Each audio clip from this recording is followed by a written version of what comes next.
what is the apostolic doctrine? എന്താണ് അപ്പോസ്തോലിക തത്വം എന്ന് പറഞ്ഞാൽ?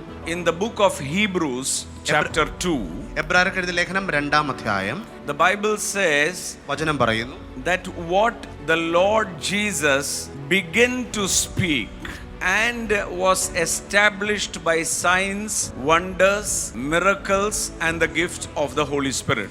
യേശു കർത്താവ് പറഞ്ഞു തുടങ്ങിയതും അത്ഭുതങ്ങളാലും അടയാളങ്ങളാലും വിവിധ വീര്യപ്രവൃത്തികളാലും ദൈവം പരിശുദ്ധാത്മാവിനെ നൽകിക്കൊണ്ടും സാക്ഷ്യം പറഞ്ഞതായ കാര്യം. So what is apostolic doctrine? It is what Jesus taught and following what the apostles established, which was attested by God. What Jesus spoke, it is to be continued. അപ്പോസ്തോലിക തത്വം എന്താണെന്ന് ചോദിച്ചാൽ, യേശു പറഞ്ഞതും അപ്പോസ്തോലന്മാരാൽ നിവർത്തിക്കപ്പെട്ടതും ദൈവം അതിനെ അറ്റസ്റ്റ് ചെയ്തതുമായ കാര്യങ്ങളെയാണ് അപ്പോസ്തോലിക തത്വം എന്ന് പറയുന്നത്.